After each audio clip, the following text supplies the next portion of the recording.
Hello and welcome to IAC. So, మనం ఫిబ్రవరి మంత్‌లో daily current affairs చెప్పుకుంటున్న టైంలో కొన్ని సార్లు మనకి కరెంట్ అఫైర్స్ అనేవి మిస్ అవ్వడం జరిగింది.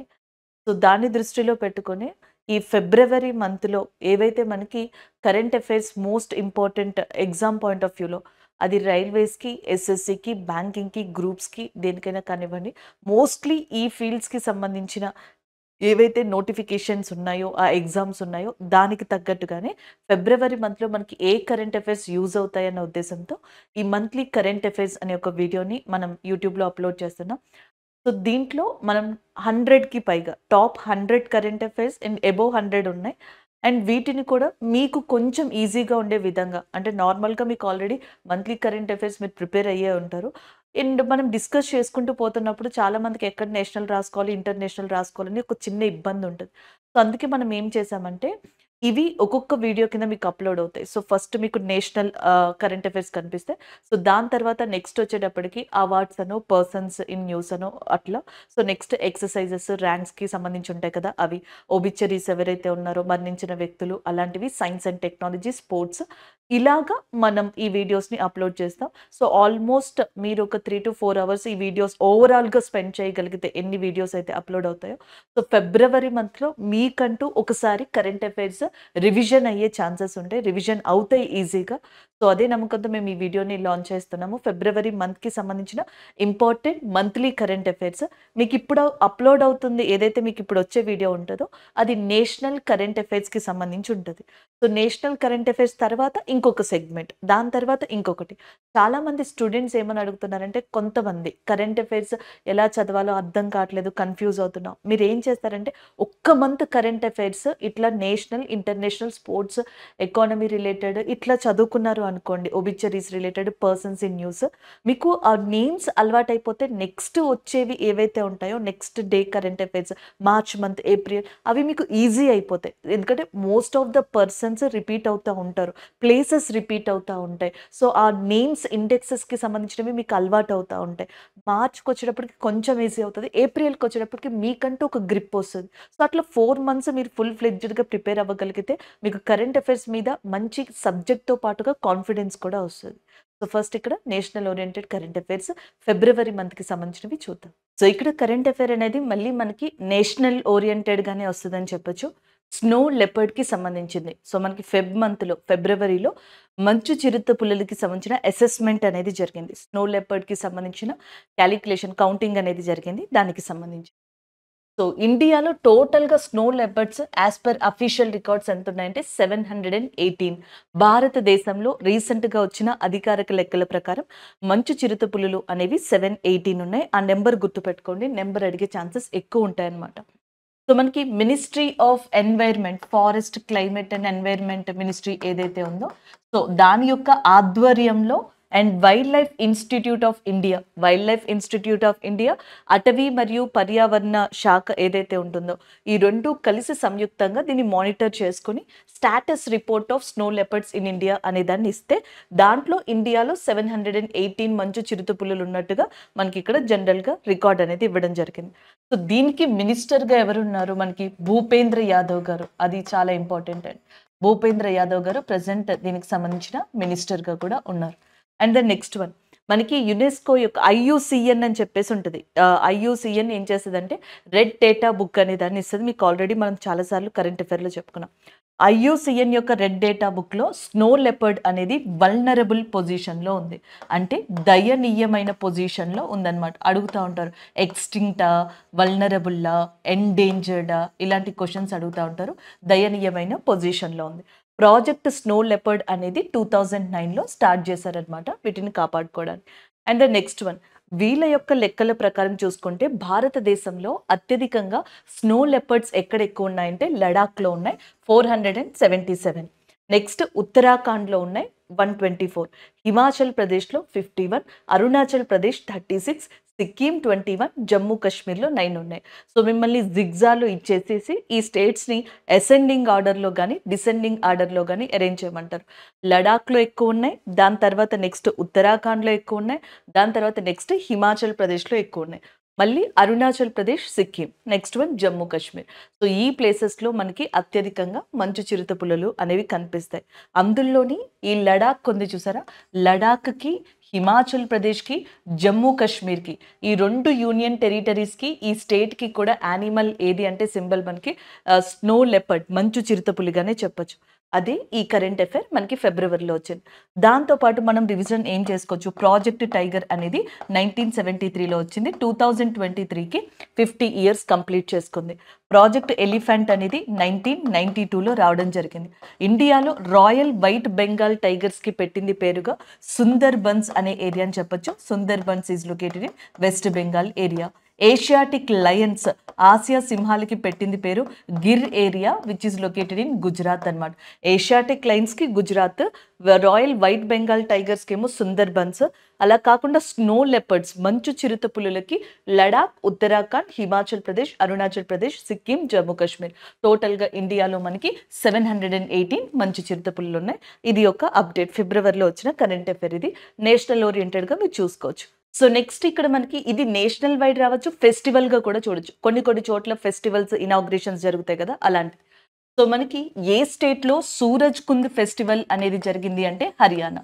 సో హర్యానా రాష్ట్రంలో మనకి రీసెంట్గా సూరజ్ కుంద్ మేళా అనేది జరిగింది. ఇది 37th ఎడిషన్, 37వ ఎడిషన్ సూరజ్ కుంద్ మేళా. దీన్ని ఎవరు ప్రారంభించారు అంటే president of India Droupadi Murmu గారు దీన్ని ఇనాగ్రేట్ చేయడం జరిగింది.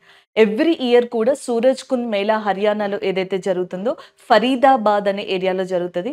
ఆ ఏరియాలో జరిగే దీనికి ఒక థీమ్ అనేది కూడా ఉంటుందంట జనరల్గా. సో ఈసారి థీమ్ వచ్చేటప్పటికి గుజరాత్ స్టేట్కి సంబంధించిన కల్చరల్ కావచ్చు, ఆ ఇంపార్టెన్స్ని ఇక్కడ చూపించడం జరుగుతుంది.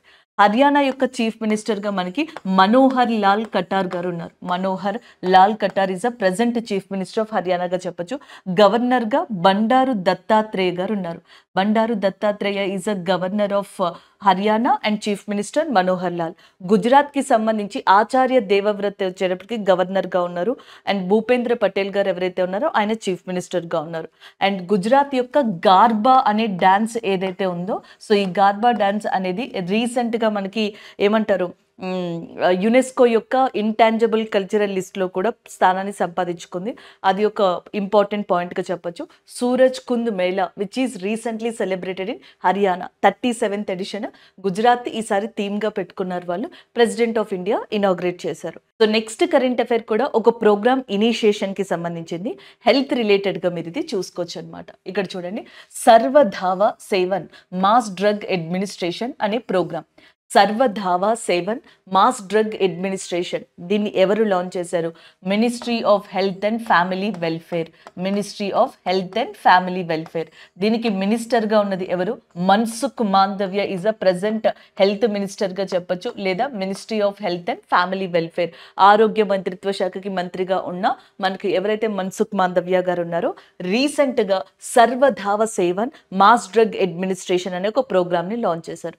ఈ ప్రోగ్రామ్ని ఎందుకు లాంచ్ చేశారు అంటే లింఫాటిక్ ఫిలరిసిస్ లేదా ఎలిఫాంటసైజ్ అని కూడా పిలవచ్చు అనమాట. దీన్నే మనం తెలుగులో బోధకాలు వ్యాధి అని చెప్పేసి అంటాం. సో ఇది ఈ బోధకాలు వ్యాధి వ్యాప్తి ఏదైతే ఉందో ఈ డిసీజ్ని తగ్గించడానికి ఈ ప్రోగ్రామ్ని లాంచ్ చేశారు. ఎందుకంటే గవర్నమెంట్ ఆఫ్ ఇండియా టార్గెట్ పెట్టుకుంది 2027 కల్లా ఇండియాలో దీన్ని కంట్రోల్ చేయాలని. So what is the target of India in terms of elephantiasis disease అని అడిగారు అనుకోండి, లేదా బోధకాలు నిర్మూలన, బోధకాల వ్యాప్తిని తగ్గించడానికి గవర్నమెంట్ ఆఫ్ ఇండియా పెట్టుకున్న టార్గెట్ ఇయర్ 2027. దానికోసమే మనకి Sarvadhava Sevan mass drug administration లాంటి వాటిని లాంచ్ చేసింది. హెల్త్ డే ఎప్పుడు, ప్రపంచ ఆరోగ్య దినోత్సవం ఎప్పుడు సెలబ్రేట్ చేసుకుంటారంటే April 7th ప్రపంచ ఆరోగ్య దినోత్సవాన్ని సెలబ్రేట్ చేసుకుంటారు. సో మనకి వరల్డ్ హెల్త్ ఆర్గనైజేషన్, ప్రపంచ ఆరోగ్య సంస్థ ఎక్కడ ఉంది అని అడిగితే జెనీవా, స్విట్జర్లాండ్లో ఉందని గుర్తుపెట్టుకోండి. టెడ్రస్ ఆథనమ్ ఎవరైతే ఉన్నారో ఆయన ప్రెసిడెంట్ ఆఫ్ వరల్డ్ హెల్త్ ఆర్గనైజేషన్గా ఉన్నారు. సో నెక్స్ట్ వన్ నేషనల్ పరంగా మీరు ఇక్కడ చూడొచ్చు, అది కూడా ఇంటర్నేషనల్ ఎయిర్పోర్ట్కి సంబంధించి అనమాట. సో మనకి గుజరాత్లో సూరత్ ఎయిర్పోర్ట్ అని ఉంది చూసారా. సో గుజరాత్లోని సూరత్ ఎయిర్పోర్ట్ని సూరత్ ఇంటర్నేషనల్ ఎయిర్పోర్ట్గా రికగ్నైజేషన్ చేసేందుకు గవర్నమెంట్ అంగీకారం అనేది తెలిపింది. సో యాక్సెప్టెన్సీ అనేది ఇచ్చింది. దానికి సంబంధించిన కరెంట్ అఫైర్ ఇది. Surat airport has officially been granted as a international airport. So దానికి సంబంధించిన అప్డేట్ ఇది. అండ్ ద నెక్స్ట్ వన్ ఇది union cabinet ministry of civil aviation రెండు కలిసి తీసుకున్న డెసిషన్. సివిల్ ఏవియేషన్కి మినిస్టర్గా జ్యోతిరాదిత్య సింధియా గారు ఉన్నారు. Jyotiraditya Scindia is a present aviation మినిస్టర్గా కూడా చెప్పొచ్చు అనమాట. నెక్స్ట్ వన్ సూరత్ని డైమండ్ సిటీ ఆఫ్ ఇండియా అంటారు. అండ్ అంతకు ముందరే మనకి ప్రైమ్ మినిస్టర్ నరేంద్ర మోదీ గారు సూరత్లో అతిపెద్ద జ్యువెలరీ బ్రోజ్ అనే ఒక సంస్థని కూడా అంటే ఒక పెద్ద సిస్టమ్ని కూడా ఏర్పాటు చేశారు. సో గుజరాత్ యొక్క చీఫ్ మినిస్టర్ గవర్నర్ గురించి ఆల్రెడీ మీకు తెలుసు. చీఫ్ మినిస్టర్ భూపేంద్ర పటేల్ గారు అండ్ గవర్నర్ వచ్చేటప్పటికి మనకి ఆచార్య దేవవ్రత్ గారు. అండ్ ద నెక్స్ట్ వన్ ప్రపంచంలో first airport not about international airport మాట్లాడట్లేదు.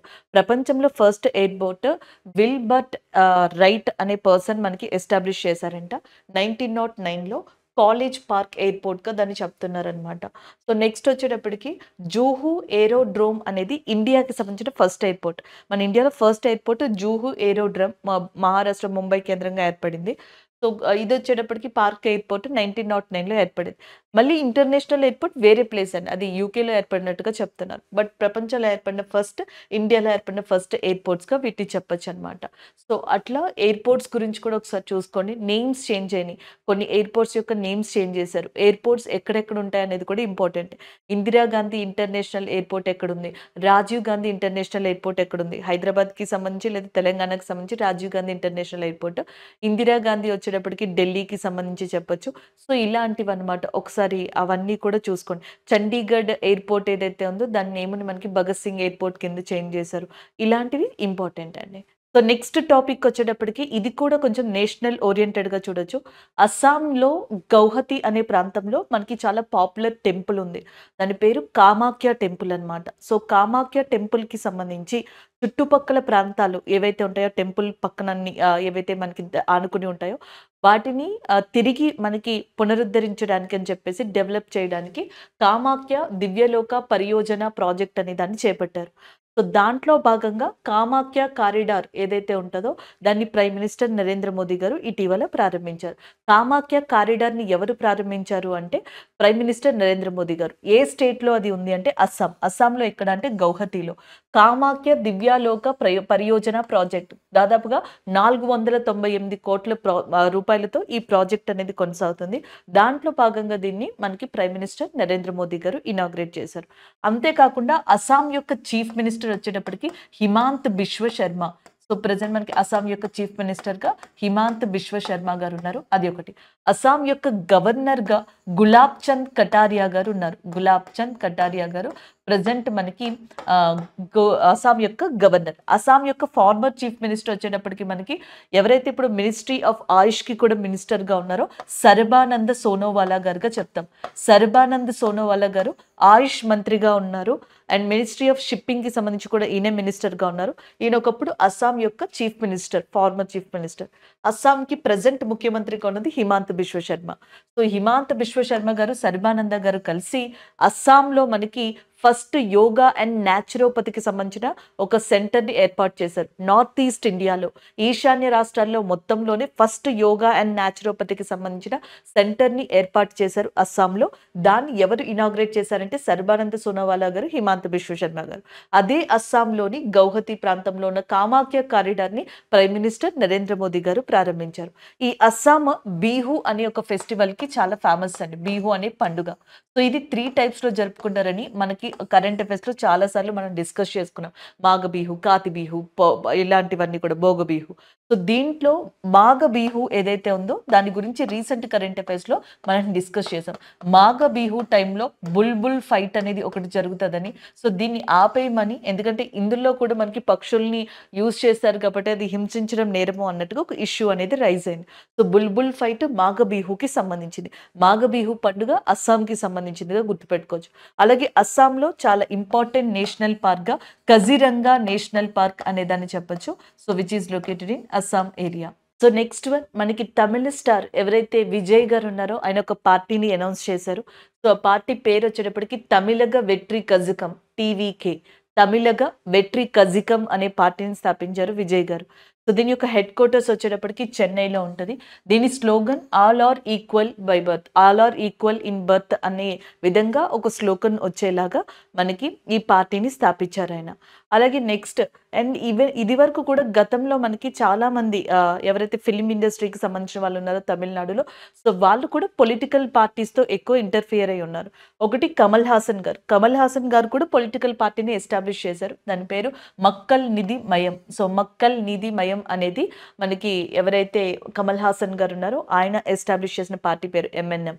And the next one Dravida Munnetra Kazhagam, DMK, Dravida Munnetra Kazhagam. దీన్ని స్టార్ట్ చేసింది అన్నా దొరై గారు. సో ఈ పార్టీకి సంబంధించిన వ్యక్తే స్టాలిన్ గారు. ఇప్పుడు పార్టీ ప్రెసిడెంట్ స్టాలిన్ గారు. ఈయనే తమిళనాడుకి చీఫ్ మినిస్టర్ కూడా. తమిళనాడు యొక్క చీఫ్ మినిస్టర్ స్టాలిన్ గారు, తమిళనాడు యొక్క గవర్నర్ వచ్చేటప్పటికి రవి గారు. అయితే ఇదే స్టాలిన్ గారికి సంబంధించిన పార్టీ ద్రావిడ మున్నిట్ర కజకం, డిఎంకే, అన్నా దొరై ఫౌండర్. ఎంఎన్ఎం పార్టీకేమో కమల్ హాసన్ గారు, టీవీకే పార్టీ అనే దానికేమో విజయ్ గారు ఫౌండర్స్గా ఉన్నారనమాట. సో అది దానికి సంబంధించిన అప్డేట్ మనకి లాస్ట్ మంత్ ఆయన అనౌన్స్ చేయడం జరిగింది దీనికి సంబంధించి. So next one Cochin ship yard limited అనేది న్యూస్లో ఉంది. దీనికి కారణం hybrid service operation vessel. Hybrid service operation vessel పేరు మీదట మొత్తం రీసెంట్ మనకి టైం పీరియడ్లో కొచ్చిన్ షిప్ యార్డ్కి అతిపెద్ద ప్రాజెక్ట్ లభించింది. 500 crores వర్త్ గల ప్రాజెక్ట్ని కొచ్చిన్ షిప్ యార్డ్ లిమిటెడ్ సొంతం చేసుకుందనమాట. షిప్ బిల్డింగ్ మ్యానుఫ్యాక్చరింగ్కి సంబంధించి. అండ్ ఈ కొచ్చిన్ షిప్ యార్డ్ లిమిటెడ్ అనేది కేరళలో లొకేట్ అయి ఉంది. కేరళ యొక్క చీఫ్ మినిస్టర్ మొహమ్మద్ అరీఫ్ ఖాన్ గారు ఉన్నారు. అండ్ ఇదే కేరళకి సంబంధించిన కొచ్చిన్ షిప్ యార్డ్ లిమిటెడ్ అనేది ఇండియాలోనే హైబ్రిడ్ సర్వీస్ ఆపరేషన్ వెజల్ పేరు మీదట 500 crores గల కాస్ట్లీయెస్ట్ ప్రాజెక్ట్ ని తన సొంతం చేసుకుంది. So next one geo tagging is in use. Science and technology పరంగా ఈ క్వశ్చన్స్ మిమ్మల్ని అడగచ్చండి. వాట్ ఈస్ జియో ట్యాగింగ్ అని చెప్పేసి. సో జనరల్గా మనకి ఢిల్లీ గవర్నమెంట్ ఏం చేసింది అంటే జియో ట్యాగింగ్ డెడ్ లైన్ గడువు జాన్ 31 వరకు ఇస్తే దాన్ని ఫెబ్ 29 వరకు పొడిగించింది అనమాట. నిన్నటి వరకు పొడిగించింది అది. ఇది ఏంటి అంటే ఈ ఢిల్లీలో ఉన్న వాళ్ళకి ప్రాపర్టీస్ ఉంటాయి కదా, ఆ ప్రాపర్టీస్కి సంబంధించిన coordinations, latitude points, longitude points, దానికి సంబంధించిన ఫొటోస్, దానికి సంబంధించిన చుట్టుపక్కల లొకేషన్, ఇవన్నీ కూడా డిజిటల్ రూపంలో మనకి అప్లోడ్ చేసి ట్యాగ్ చేయాల్సి ఉంటుంది, అప్లోడ్ చేయాల్సి ఉంటుంది, డిజిటల్ రూపంలో సబ్మిట్ చేయాల్సి ఉంటుంది. సో దీనిని మనకి జియో ట్యాగింగ్ గా చెప్పడం జరుగుతుంది. So geo tagging is in news. ఎందుకు అంటే the municipal corporation of Delhi has extended the dead line for property geo tagging in Delhi.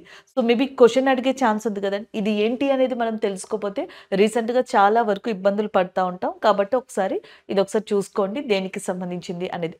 Just అప్డేట్గా చూడండి సరిపోతుంది. సో నెక్స్ట్ ఈ టాపిక్ ఇంటర్నేషనల్ పరంగా చూడొచ్చు లేదా ఇండియా పర్స్పెక్టివ్లో కూడా చూడొచ్చు. యూఏఈలో మొట్టమొదటిసారిగా ఒక హిందూ దేవాలయాన్ని ప్రైమ్ మినిస్టర్ నరేంద్ర మోదీ ప్రారంభించారు. The first Hindu temple in UAE inaugurated by prime minister Narendra Modi గారు ఇన్ అబుదుబాయిగా చెప్పొచ్చు అనమాట. యూఏఈలో అబుదాబి అనే ప్రాంతంలో అల్ వక్బా అనే ఏరియాలో ఈ టెంపుల్ని ప్రారంభించారు. సో ఈ టెంపుల్ వచ్చేటప్పటికి 2019లో దీని కన్స్ట్రక్షన్ అనేది జనరల్గా ప్రారంభమైందంట. ఇప్పుడు కంప్లీట్ అయిన తర్వాత నరేంద్ర మోదీ గారు 2024 ఫిబ్రవరిలో దీన్ని ప్రారంభించడం జరిగింది. 700 crores-తో 700 కోట్లతోటి 27 ఎకరాల్లో ఈ టెంపుల్ని నిర్మించారు. ఈ టెంపుల్ని ఒక సంస్థానం లేదా ఒక ట్రస్ట్ మనకి నిర్మించింది. దాని పేరు బోచస్వామి శ్రీ అక్షర పురుషోత్తమ స్వామి నారాయణ సంస్థాన్ లేదా ట్రస్ట్గా కూడా చెప్పచ్చు. ఈ ట్రస్ట్ నిర్మించింది, దాన్ని నరేంద్ర మోదీ గారు ప్రారంభించారు.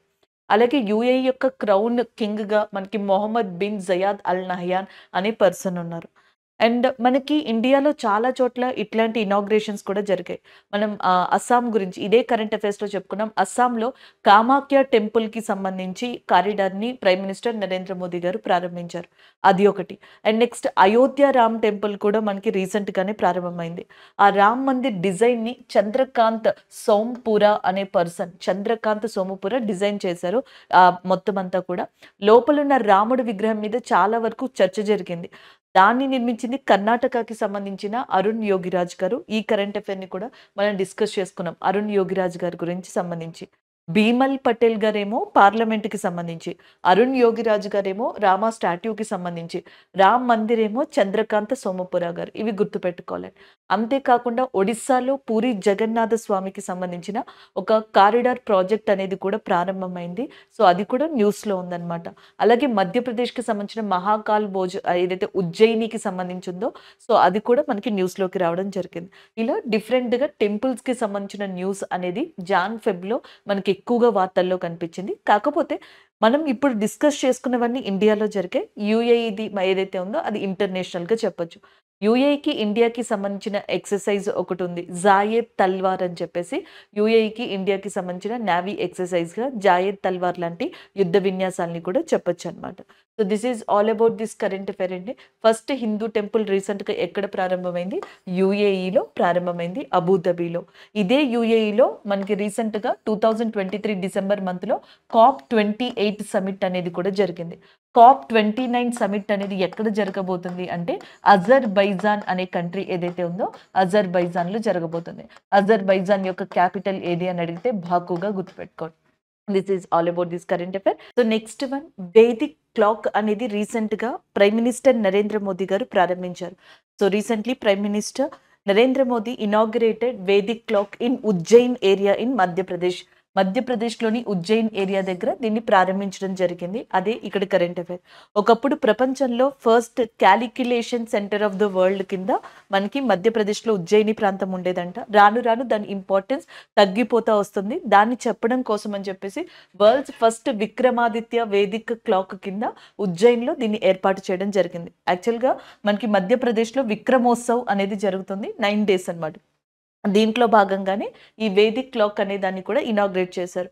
అండ్ వీడియో కాన్ఫరెన్స్ ద్వారా ఇంకా డిఫరెంట్ ప్రాజెక్ట్స్‌ని ఆయన మధ్యప్రదేశ్‌లో స్టార్ట్ చేశారు. అందులో ఒకటి సైబర్ తహసీల్. సైబర్ తహసీల్ ఏంటి అంటే, మనం తహసీల్దార్ దగ్గరికి జనరల్‌గా వెళ్తా ఉంటాం కదా! నేమ్స్ చేంజెస్ ఏమన్నా ఉన్నా, ఇంకా లేకపోతే మిగతా రిజిస్ట్రేషన్‌కి సంబంధించి కొన్ని కొన్ని ఏవైతే పనులున్నాయో వాటికి సంబంధించి అవన్నీ కూడా డిజిటల్‌గా అయ్యేలాగా, సో, టైం అనేది వేస్ట్ అవ్వకుండా ఉండేలాగా మనకి సైబర్ తహసీల్ అనే ఒక సిస్టమ్‌ని కూడా మధ్యప్రదేశ్‌లో ప్రైమ్ మినిస్టర్ నరేంద్ర మోదీ గారు ప్రారంభించారు. మధ్యప్రదేశ్ యొక్క చీఫ్ మినిస్టర్‌గా ఇప్పుడు మనకి మోహన్ యాదవ్ గారు ఉన్నారు. ఇదివరకు శివరాజ్ సింగ్ చౌహాన్ గారు ఉండేవారు. ఆయన ప్లేస్‌లో మోహన్ యాదవ్ గారు రావడం జరిగింది. అలాగే గతంలో మనకి కొన్ని రోజుల ముందర ఖజురహో ఫెస్టివల్ అనేది కూడా, ఖజురహో డాన్స్ ఫెస్టివల్ కావచ్చు, ఖజురహో మ్యూజిక్ ఫెస్టివల్ కావచ్చు, ఇది ఎక్కడ జరిగింది అంటే మధ్యప్రదేశ్ ఏరియాలో. అలాగే మధ్యప్రదేశ్‌లో గ్వాలియర్ అనే ప్రదేశం ఏదైతే ఉందో క్రియేటివ్ సిటీస్ నెట్వర్క్, యునైటెడ్ నేషన్‌కి సంబంధించిన క్రియేటివ్ సిటీస్ నెట్వర్క్‌లో మ్యూజిక్ విభాగంలో మనకిది పేరు సంపాదించుకోవడం అంటే పొజిషన్ సంపాదించుకోవడం కూడా జరిగింది.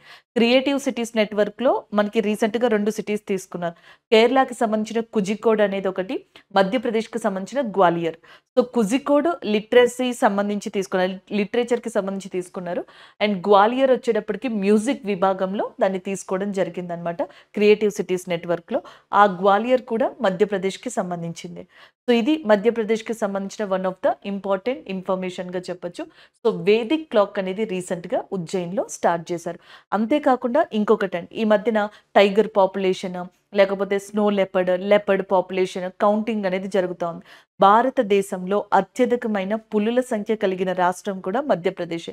హైయెస్ట్ నెంబర్ ఆఫ్ టైగర్స్ ఉన్న state, highest number of national parks ఉన్న స్టేట్ కూడా మధ్యప్రదేశ్ కానీ చెప్పొచ్చు. సో, నెక్స్ట్ కరెంట్ అఫైర్ చూడండి. నెక్స్ట్ కరెంట్ అఫైర్ వచ్చేటప్పటికి హోమోసెప్ యాటమ్. సో, హోమోసెప్ యాటమ్ అనేది ఒక రోబోట్ అనమాట. మనకి సెప్టిక్ ట్యాంక్స్ ఉంటాయి కదా, వాటికి సంబంధించి ఈ క్లీనింగ్ కోసం అని చెప్పేసి ఒక రోబోట్‌ని ఇంట్రడ్యూస్ చేశారు. అది కూడా ఐఐటీ మద్రాస్ యొక్క సహాయంతో ఇంట్రడ్యూస్ చేశారు. India's first septic tank cleaning robot. దాని పేరు హోమోసెప్ యాటమ్‌గా ఉంది. రీసెంట్‌గా ఫిబ్రవరి మంత్‌లోనే మనకి దీన్ని తీసుకొచ్చారు. అలాగే ఇండియాలో ఫస్ట్ మ్యాన్ హోల్ క్లీనర్ ఏదైతే ఉందో దాన్ని కూడా ఇంట్రడ్యూస్ చేశారు. దాని పేరు బందికూట్ అనమాట. సో, ఈ బందికూట్ అనేది కూడా ఆల్రెడీ మనకి ఏపీపీఎస్సీ గ్రూప్ 2లో వచ్చినట్టుంది క్వెషన్ కరెంట్ అఫైర్స్‌లో. So, manhole cleaner bandicoot. ఇది వచ్చేటప్పటికి కేరళ ఫుల్‌గా మొత్తం ఆ స్టేట్ మొత్తంలో కూడా దీన్ని ఇంప్లిమెంట్ చేసేసింది. అది రీసెంట్‌గా వచ్చిన అప్డేట్. 25th ఫిబ్రవరిన వచ్చిన అప్డేట్ ఏంటి అంటే, ఏదైతే మనకి మ్యాన్ హోల్ క్లీనర్ బాందికూట్ అనే దాన్ని ఇంట్రడ్యూస్ చేశారో కేరళ ఫుల్ ఫ్లెడ్జ్డ్‌గా తన స్టేట్‌లో దీన్ని ఇప్పుడు యూజ్ చేస్తుంది. అదే సెప్టిక్ ట్యాంక్ క్లీనర్‌కి సంబంధించి హోమోసెప్ యాటమ్‌గా చెప్పొచ్చనమాట. సో, నెక్స్ట్ వన్ మీరు ఇక్కడ చూడొచ్చు. Rangpo railway station is in news. So, మనకి ర్యాంక్‌పో రైల్వే స్టేషన్ అనేది న్యూస్‌లో ఉంది. యాక్చువల్‌గా ఇది చాలా చాలా ఇంపార్టెంట్ న్యూస్‌గా చెప్పొచ్చనమాట. ఎందుకంటే ఇప్పటి వరకు మనం రైల్వే వ్యవస్థని డెవలప్‌మెంట్ అనేది నెమ్మదిగా అంటే చేంజెస్ అనేవి చూసాం. కానీ ఇండియాలో ఫర్ ద ఫస్ట్ టైమ్ సిక్కింకి ఒక ప్రాపర్ రైల్వే స్టేషన్ వస్తుంది. సిక్కింకి ఇప్పటి వరకు ప్రాపర్ రైల్వే స్టేషన్ లేదండి. సో ఫస్ట్ టైమ్ ఒక రైల్వే స్టేషన్‌ని ప్రారంభించబోతున్నారు. దానికి సంబంధించిన ఫౌండేషన్ స్టోన్‌ని మనకి సిక్కిం రైల్వే స్టేషన్‌కి సంబంధించి నరేంద్ర మోదీ గారు ప్రారంభించారు. Prime minister laid the foundation stone of Sikkim railway station. దాని పేరు ర్యాంగ్‌పో రైల్వే స్టేషన్‌గా ఉంది. ఇప్పటివరకు సిక్కింకి రోడ్డు ద్వారా, ఎయిర్ ద్వారా మాత్రమే ట్రాన్స్‌పోర్టేషన్ ఉండేది. ఇప్పుడు రైల్వే ద్వారా కూడా రాబోతుందన్నమాట. సో మనకి 100th ఎయిర్‌పోర్ట్ ఇన్ ఇండియా, 100వ ఎయిర్‌పోర్ట్ ఇండియాలో ఏది అంటే పాక్యాంగ్ ఎయిర్‌పోర్ట్‌గా కూడా చెప్పొచ్చనమాట. సో అలాంటిది ఇప్పుడు మనకి సిక్కింలో ఒకే ఒక్క ఎయిర్‌పోర్ట్ ఉంది. అది పాక్యాంగ్ ఎయిర్‌పోర్ట్. ఇది భారతదేశంలో 100వ విమానాశ్రయం, 100th ఎయిర్‌పోర్ట్ అనమాట. సో అలాంటి సిక్కింలో మనకి ర్యాంగ్‌పూర్ రైల్వే స్టేషన్ అనేది ఫస్ట్ ప్రాపర్ రైల్వే స్టేషన్‌గా రాబోతుంది. And the next one chief minister of Sikkim Prem Singh Tamang. అలాగే నెక్స్ట్ మనకి లక్ష్మణ్ ఆచార్య గారు వచ్చేటప్పటికి సిక్కిం యొక్క గవర్నర్‌గా ఉన్నారు. సిక్కింలో ఇంపార్టెంట్ నేషనల్ పార్క్‌గా మనకి కాంచనగంగ్ లేదా కాంచనజంగ్ అనే దాన్ని చెప్పొచ్చు. ఇది ఇంపార్టెంట్ బయోస్పియర్ కూడా.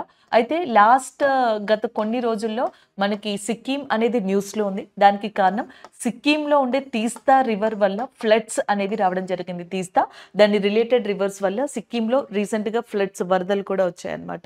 సో సిక్కిం వచ్చేటప్పటికి ఇటువైపు నేపాల్, ఇటువైపు Bhutan and as well as Tibet తోటి బోర్డర్‌ని కలిగి ఉంది. అండ్ నతులా, జెలిప్లా అనే పాసెస్ సిక్కిం దగ్గర మనం చూడొచ్చు. So this is all about Sikkim related news అండి. సో నెక్స్ట్ కరెంట్ అఫైర్ వచ్చేటప్పటికి అగైన్ మనకి ఇది ఒక స్కీమ్ అప్డేటెడ్ ఈవెన్ మనకి బడ్జెట్ తర్వాత చాలా డిస్కషన్కి వచ్చిన దానిగా కూడా చెప్పొచ్చు అనమాట. ప్రధానమంత్రి సూర్యఘర్ ఫ్రీ ఎలక్ట్రిసిటీ స్కీమ్, ప్రధానమంత్రి సూర్యఘర్ ఉచిత విద్యుత్ పథకంగా దీన్ని చెప్పడం జరుగుతుంది అనమాట.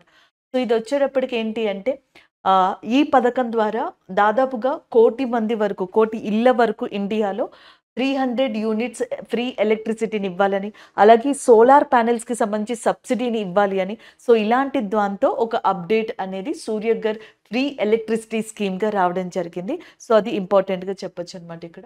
నెక్స్ట్ వన్ చూద్దాం.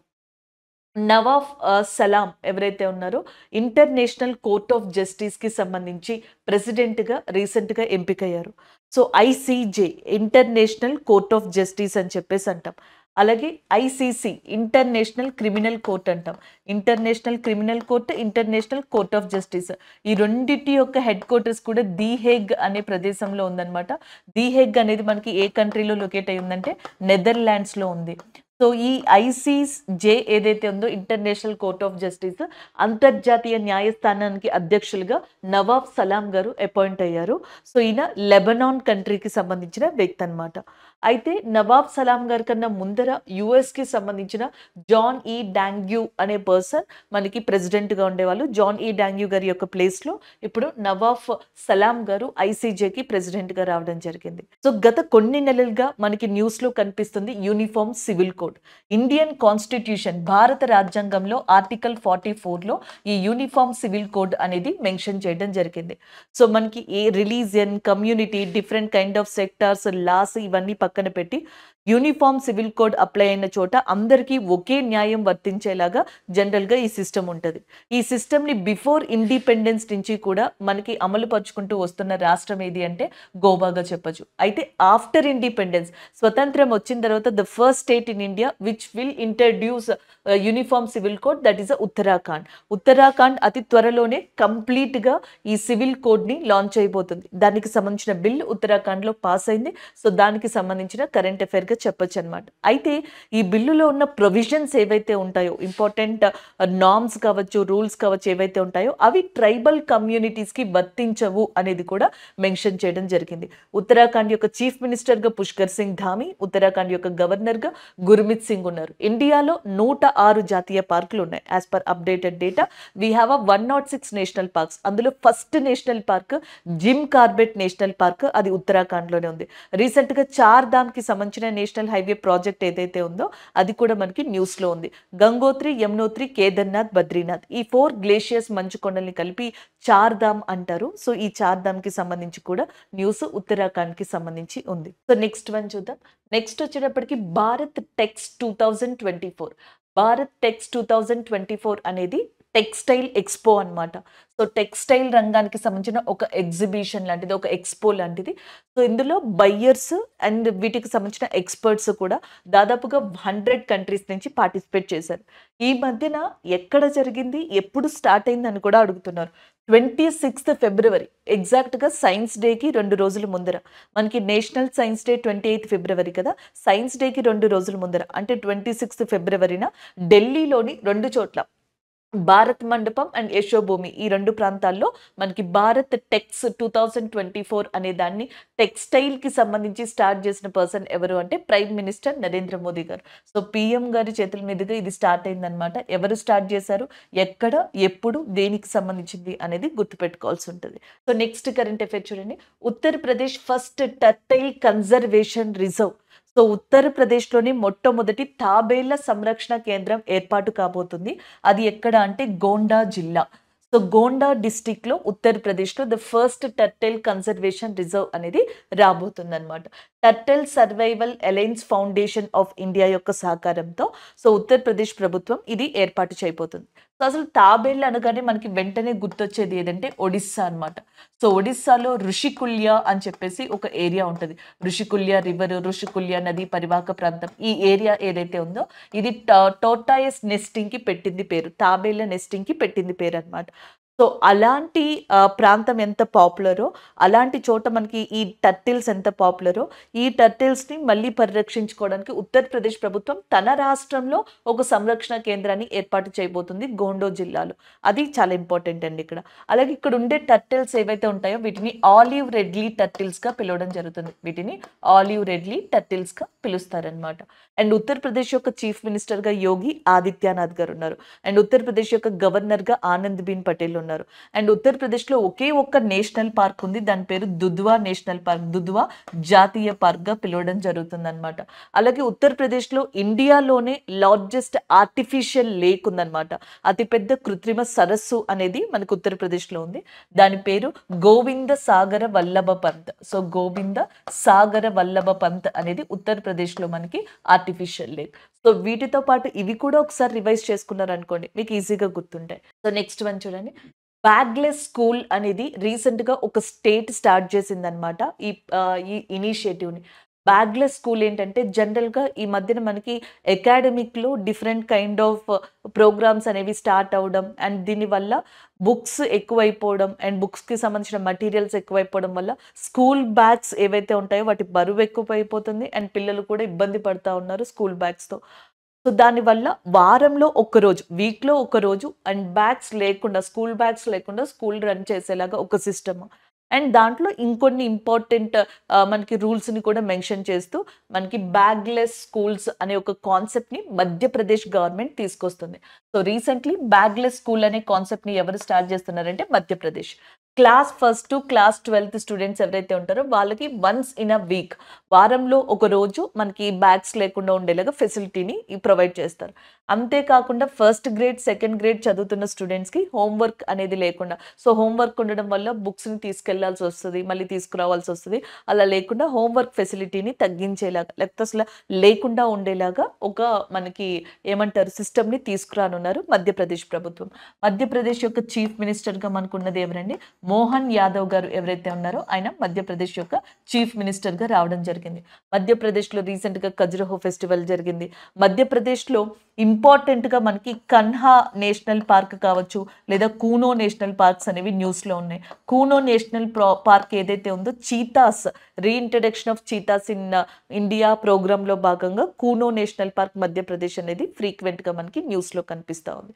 సో, ఇది బ్యాగ్లెస్ స్కూల్‌కి సంబంధించిన ఇనిషియేటివ్. నెక్స్ట్ వన్ చూద్దాం. సో, ఇక్కడ చూసినట్టయితే Maharashtra first child friendly police station అన్నమాట. సో, మనకి మహారాష్ట్రలో first time child friendly police station. ఇది మీకు కొన్ని స్టేట్స్‌లో ఆల్రెడీ స్టార్ట్ చేశారండి. బట్ మహారాష్ట్రలో స్టార్ట్ చేయడం ఫస్ట్ టైం అన్నమాట. సో దీన్ని ఎక్కడ ధూలే జిల్లా ఏదైతే ఉందో ధూలే డిస్టిక్ లో అక్కడ ఆజాద్ నగర్ పోలీస్ స్టేషన్ అని చెప్పేసి ఉంది. ఆ ఆజాద్ నగర్ పోలీస్ స్టేషన్ దగ్గర ధూలే డిస్టిక్ లో మహారాష్ట్రలో మనకి first child friendly police station ఏదైతే ఉందో అది మహారాష్ట్ర ప్రభుత్వం రీసెంట్ గా ఏర్పాటు చేసింది. మహారాష్ట్ర యొక్క చీఫ్ మినిస్టర్ గా మనకు ఉన్నది ఎవరు? ఏక్నాథ్ షిండే గారు మహారాష్ట్ర యొక్క చీఫ్ మినిస్టర్ గా ఉన్నారు. అలాగే మహారాష్ట్రలోకి సంబంధించి ఈ మరాఠా ల్యాండ్ ఎస్కేప్ ఏదైతే ఉందో మరాఠా మిలిటరీ ల్యాండ్స్కేప్ ఏరియా దాన్ని యునెస్కో యొక్క హెరిటేజ్ సైట్ గా మార్చమని చెప్పేసి టెంటేటివ్ లిస్ట్ లో ఇండియన్ గవర్నమెంట్ ప్రతిపాదించడం జరిగింది. మహారాష్ట్రలో Elephanta caves, Ajanta caves, Ellora caves ఇలాంటి ఇంపార్టెంట్ గుహలు కూడా అక్కడ లొకేట్ అయి ఉన్నాయి. సో అలాంటి మహారాష్ట్రలో first child friendly police station అనేది మనకి ధూలే డిస్టిక్ లో ఏర్పాటు చేయడం జరుగుతుంది. సో దానికి సంబంధించిన కరెంట్ అఫైర్ గా దీన్ని చెప్పొచ్చు అనమాట. So chief minister of Maharashtra వచ్చేటప్పటికి ఏక్నాథ్ షిండేగా ఉన్నారు. ఇది ఒక అప్డేట్ గా చూడొచ్చు. ఫిబ్రవరి మంత్ లో అనౌన్స్ చేశారు తెలంగాణ చీఫ్ మినిస్టర్ రేవంత్ రెడ్డి గారు. సో మనకి ఏమని అనౌన్స్ చేశారంటే తెలంగాణలో అతి త్వరలో కులగణన క్యాస్ట్ సెన్సస్ అనేది రాబోతుంది అని చెప్పేసి మేము చేయబోతాము అని. సో ఈ క్యాస్ట్ సెన్సస్ ని తీసుకురావడం వల్ల జనరల్ గా ఏంటంటే ఈ schedule caste, schedule tribe, next backward classes ఏవైతే ఉన్నాయో వీళ్ళకి ఇంకా ఏ పథకాలు ఇవ్వాలి, ఏ పథకాలను ఇంకా అందించవచ్చు, సో సోషియో ఎకనామిక్ బెనిఫిట్స్ ని వీళ్ళకి ఎలా ఇవ్వచ్చు అనేది తెలుస్తుంది అనే ఒక భావన, ఒక మోటో ఉంది దీని వెనకాల అని ఆయన చెప్పడం జరిగింది. ఆల్రెడీ బీహార్లో మనకి క్యాస్ట్ సెన్సస్ అనే దాన్ని క్యాలిక్యులేట్ చేసి తీసుకొచ్చారు. బీహార్ స్టేట్లో కుల గణన అనేది ఆల్రెడీ జరిగింది. దాని తర్వాత ఆంధ్రప్రదేశ్ ప్రభుత్వం ఆ కాన్సెప్ట్ని ఇంట్రడ్యూస్ చేస్తామని చెప్పడం జరిగింది. ఇప్పుడు మనకి తెలంగాణ గవర్నమెంట్ కూడా ఈ క్యాస్ట్ సెన్సస్ని తీసుకొస్తామని చెప్పడం జరుగుతుంది. అండ్ జనరల్గా మనకి సెన్సస్ జనాభా లెక్కలు వచ్చేటప్పటికి ఎవ్రీ 10 yearsకి ఒకసారి జరుగుతాయి. 2011 సెన్సెస్సే మనం ఇంకా యూజ్ చేస్తున్నాం. ఇప్పుడు 2021 సెన్సెస్ రావాల్సి ఉంది. కోవిడ్ కారణంగా ఇంకొకటి ఏంటంటే ఇప్పటి వరకు సెన్సస్ జనాభా లెక్కలు అనేవి జనరల్గా మనకి ఆ డేటా పేపర్ వర్క్గా వచ్చింది. ఫస్ట్ టైం ఈ డేటా డిజిటల్ వర్క్గా రాబోతుంది. సో డిజిటల్ వర్క్ ఒకటి, నెక్స్ట్ కోవిడ్ వల్ల కొంచెం బ్రేక్ పడింది. అండ్ నెక్స్ట్ అసలు 2021 సెన్సెస్కి సంబంధించిన డేటా రావాల్సి ఉంది.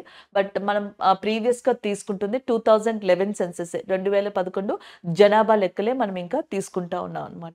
సో నెక్స్ట్ వన్ చూడండి, వనమిత్ర అనే ఒక ప్రోగ్రామ్ని హర్యానా ప్రభుత్వం స్టార్ట్ చేస్తుంది. క్వశ్చన్ డైరెక్ట్గా అలానే పడుతుంది. So which government is initiated Vanamitra scheme అని చెప్పేసి హర్యానా గవర్నమెంట్. సో హర్యానా యొక్క చీఫ్ మినిస్టర్ మనోహర్ లాల్ ఖట్టార్ గారు, హర్యానా యొక్క గవర్నర్ బండారు దత్తాత్రేయ గారు.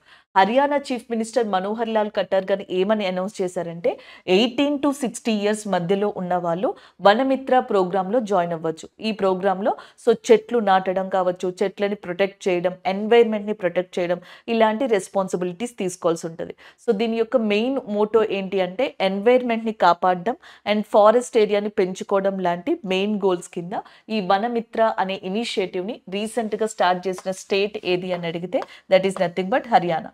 ఆల్రెడీ ఇదే కరెంట్ అఫైర్ సిరీస్లో ఫిబ్రవరి మంత్లోనే మనం ఇంకొక కరెంట్ అఫైర్ని కూడా దీంట్లో డిస్కస్ చేస్తాం. హర్యానా ఏదైతే ఉందో సో అది మనకి రీసెంట్గా సూరజ్ కుంద్ మేళా అనే దాన్ని కూడా సెలబ్రేట్ చేసుకుంది. ప్రెసిడెంట్ ఆఫ్ ఇండియా ఈ ఫెస్టివల్ని ఇనాగ్రేట్ చేశారు ద్రౌపది ముర్ము గారు. థీమ్ గుజరాత్ ఉంటుందని కూడా మనం డిస్కస్ చేసుకోవడం జరిగింది. అది కూడా హర్యానాలోనే జరిగింది.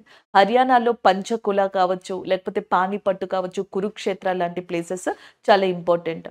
అండ్ నెక్స్ట్ వచ్చేటప్పటికి హర్యానాలో రీసెంట్గా మనకి ఈ వాటర్ గేమ్స్ ఉంటాయి చూసారా, సో ఈ వాటర్ రిలేటెడ్ గేమ్స్ కావచ్చు, లేకపోతే నెక్స్ట్ మనకి ఎయిర్ బెలూన్ లాంటి గేమ్స్ కావచ్చు, అలాంటి వాటిని టూరిజాన్ని ప్రమోట్ చేయడం కోసం హర్యానా చీఫ్ మినిస్టర్ మనోహర్ లాల్ ఖట్టర్ గారు స్టార్ట్ చేయడం కూడా జరిగింది అనమాట. So this is all about this current affair. Next one చూద్దాం. సో నెక్స్ట్ వన్ చూడండి, తిరాత్ సింగ్ లేదా తిరాత్ సింగ్ గా కూడా గుర్తుపెట్టుకోవచ్చు.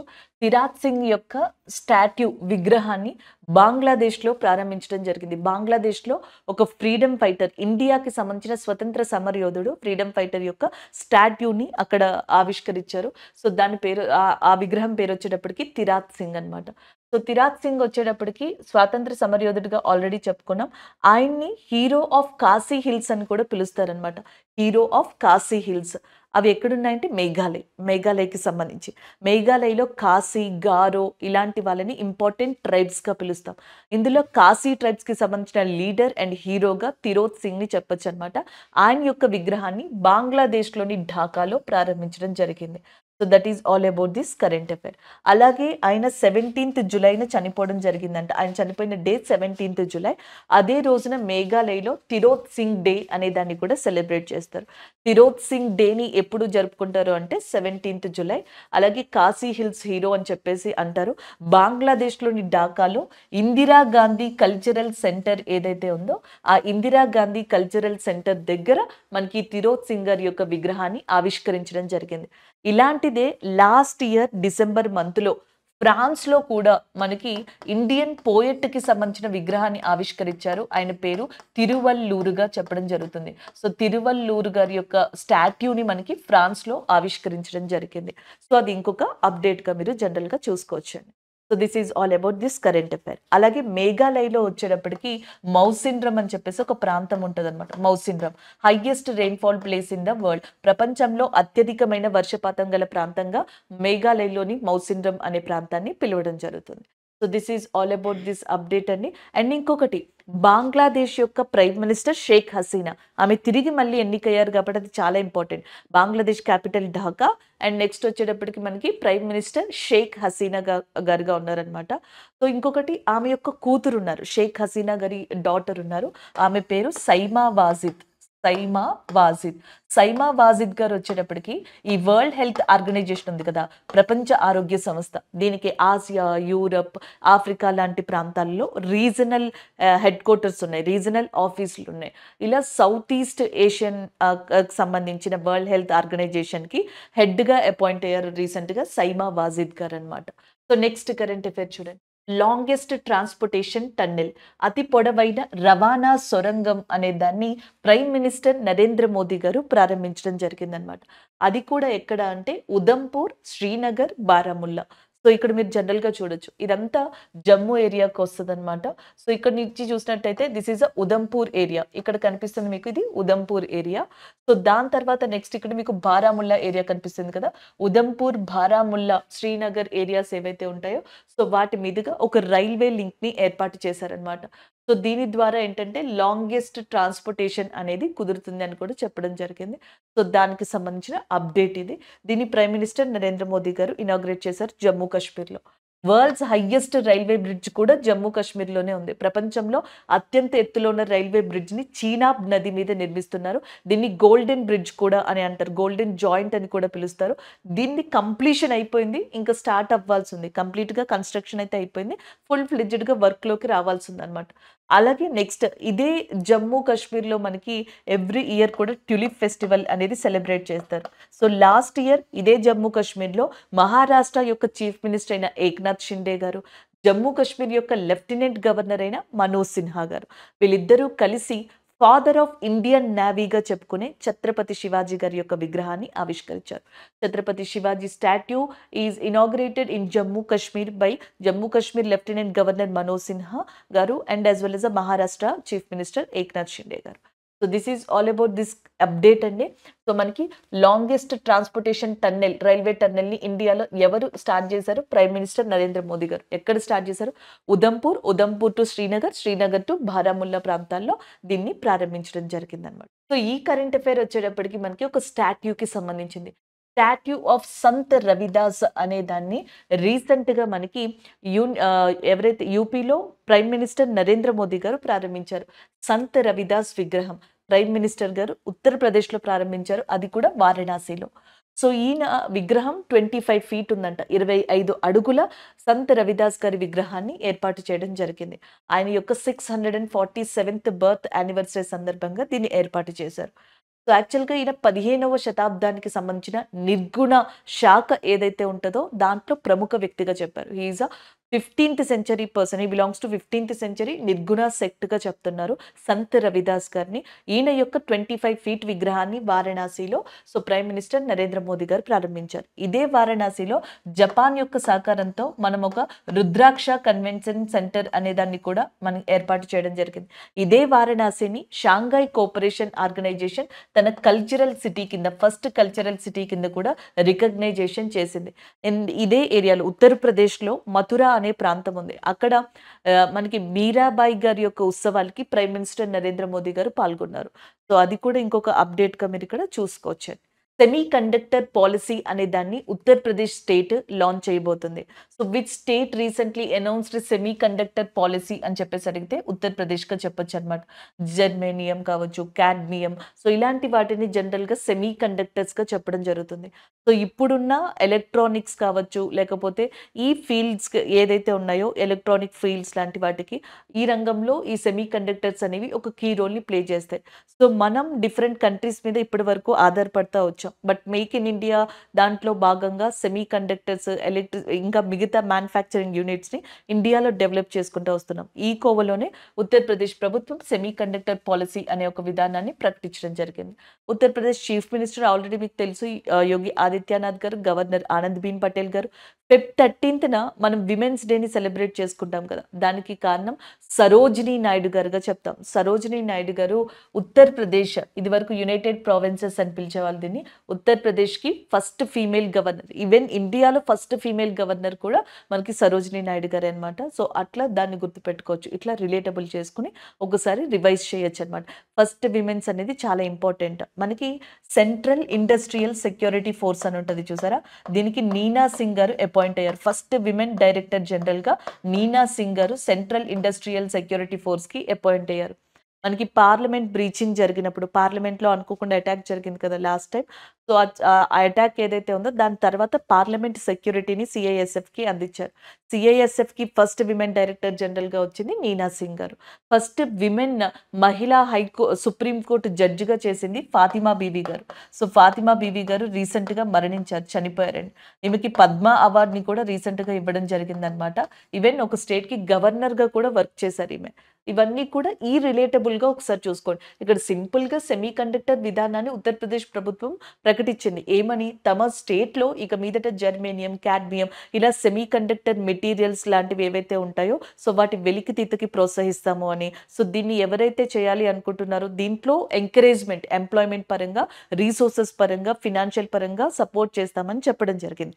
కాకపోతే ఉత్తరప్రదేశ్ది ఇక్కడితో అయిపోయింది కాబట్టి ఈ రిలేటెడ్గా ఈ ఇన్ఫర్మేషన్ చదువుకుంటే మనకి ఎయిదర్ ఈ కరెంట్ అఫైర్తో ఎగ్జామ్లో బెనిఫిట్ ఉంటుంది, లేదా ఈ పాయింట్స్తో ఎగ్జామ్లో బెనిఫిట్ ఉంటుంది. నెక్స్ట్ వన్ చూడండి.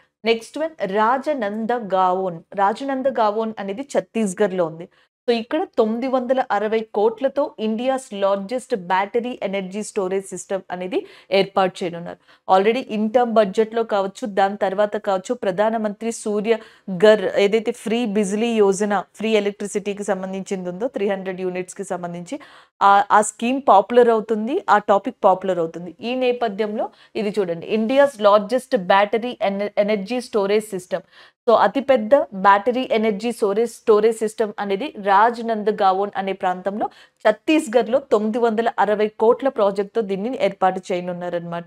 ఇది కంప్లీట్ సోలార్ ప్యానెల్స్తో నడుస్తుందంట.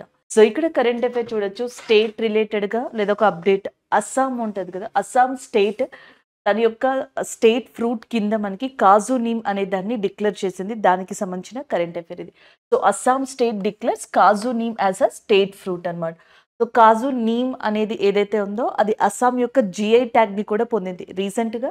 ఇది అస్సాంకి సంబంధించి భౌగోళిక గుర్తింపు జిఐ ట్యాగ్ని కూడా పొందింది. అలాంటి కాజు నీమ్ ఏదైతే ఉందో దాన్ని మనకి అస్సాంకి సంబంధించి కాజీ నీమ్ అనే దాన్ని స్టేట్ ఫ్రూట్ కింద డిక్లేర్ చేయడం జరిగింది. అలాగే నెక్స్ట్ స్టేట్ యానిమల్ అస్సాంకి సంబంధించి 1 హార్న్ రైనోసర్గా చెప్పడం జరుగుతుంది. ఒక కొమ్ము నీటి ఖడ్గమృగంగా మనం దేన్ని చెప్తాము అంటే 1 హార్న్ రైనోసర్ని చెప్పడం జరుగుతుంది అనమాట. యాక్చువల్గా 2016 నుంచే ఈ జిఐ ట్యాగ్ ప్రాసెస్ అనేది స్టార్ట్ అయిందంట. రీసెంట్గా కాజీ నీమ్ అనేది జిఐ ట్యాగ్ని పొందింది. అదే ఈ అస్సాం యొక్క స్టేట్ ఫ్రూట్‌గా కూడా రికగ్నైజ్ చేయబడింది అని చెప్తున్నారు. అస్సాం యొక్క చీఫ్ మినిస్టర్ మీకు ఆల్రెడీ తెలుసు. హిమాంత బిశ్వ శర్మ ఎవరైతే ఉన్నారో అస్సాం యొక్క చీఫ్ మినిస్టర్‌గా ఉన్నారు. అస్సాం యొక్క గవర్నర్‌గా గులాబ్ చంద్ కటారియా గారు ఉన్నారు. And state animal one horn రైనోసర్ కదా! ఇది ఎక్కువగా కనిపించేది అస్సాంలో ఎక్కడ అంటే కజిరంగా నేషనల్ పార్క్ ఏదైతే ఉందో అక్కడ ఇది ఎక్కువగా కనిపిస్తది. ఆల్రెడీ నేను చాలా సార్లు మెన్షన్ చేశాను అస్సాం కనిపించినప్పుడల్లా. అస్సాం రాష్ట్రానికి సంబంధించి ఫార్మర్ చీఫ్ మినిస్టర్ ఉన్నారు. మనకి సర్బానంద్ సోనోవాలా. ఇప్పుడు మనకి ఆయన ఆయుష్ మినిస్టర్‌గా ఉన్నారు. ఆయన హిమంత బిశ్వ శర్మ గారు కలిసి అస్సాంలో first north east India yoga and naturopathy institute అనే దాన్ని కూడా ఓపెన్ చేశారు. సో మనకి ఇక్కడ బిహు ఫెస్టివల్ అనేది చాలా ఫేమస్‌గా చెప్పడం జరుగుతుంది. This is all about this current affair. Next చూద్దాం. సో నెక్స్ట్ కరెంట్ అఫైర్ చూడండి. First digital national museum of epigraphy.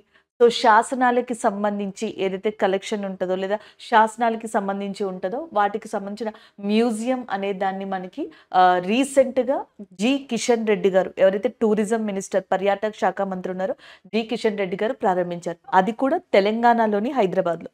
హైదరాబాద్‌లో ఉన్న సాలార్జంగ్ మ్యూజియంలో ఒక విభాగంలో first digital national museum of epigraphy అనే దాన్ని కూడా స్టార్ట్ చేశారు. స్టడీ ఆఫ్ ఇన్స్క్రిప్షన్స్ ఏదైతే ఉంటుందో దాన్ని ఎపిగ్రఫీగా చెప్పొచ్చు. ఆ శాసనాలకి సంబంధించి చదవడాన్ని ఎపిగ్రఫీ అంటారు. వీటికి సంబంధించిన ఒక మ్యూజియంని మనకి ఇక్కడ ఏర్పాటు చేయడం జరిగింది. దాన్ని కిషన్ రెడ్డి గారు ప్రారంభించారు. అలాగే ఇంటర్నేషనల్ మ్యూజియం డే అంతర్జాతీయ మ్యూజియం దినోత్సవం అనేది 18th మేన రికగ్నైజ్ చేశారు. అండ్ ఇండియాలోనే oldest museum Kolkata museum west బెంగాల్లో ఉంది. 1814లో దీన్ని నిర్మించారు. ఏషియాటిక్ సొసైటీ ఏదైతే ఉందో విలియం జోనెస్ అనే పర్సన్ ఏషియాటిక్ సొసైటీ అనే దాన్ని ఎస్టాబ్లిష్ చేశారు. ఆ ఏషియాటిక్ సొసైటీ యొక్క సహకారంతోనే కల్కత్తా మ్యూజియం అనేది ఎస్టాబ్లిష్ అయింది. Calcutta museum oldest museum in ఇండియాగా చెప్పొచ్చు అనమాట. అండ్ ఫస్ట్ మనకి ఎపిగ్రఫీ మ్యూజియం సలార్జంగ్ విభాగంలో స్టార్ట్ అవుతుంది హైదరాబాద్లో. కిషన్ రెడ్డి గారు దీన్ని ప్రారంభించారు. ఇక్కడ కరెంట్ అఫైర్ మనకి థలాబిరా ఏదైతే ఉందో థర్మల్ పవర్ ప్లాంట్ లేదా ప్రాజెక్ట్ అది న్యూస్లో ఉంది. థలాబిరా థర్మల్ పవర్ ప్లాంట్ అనేది ఒడిస్సాలో మనకి ఎస్టాబ్లిష్ కాబోతున్న విద్యుత్ కేంద్రంగా చెప్పొచ్చు. దీని ఫౌండేషన్ స్టోన్ని ప్రైమ్ మినిస్టర్ నరేంద్ర మోదీ గారు ప్రారంభించారు. యాక్చువల్గా మనకి థర్మల్ పవర్ అనేది ఎయిదర్ కోల్ ఆర్ గ్యాస్ వాటితో రన్ అవుతుంది. సో ఈ తరాబిలా అనేది మనకి కోల్తో రన్ అవుతుంది, బొగ్గు.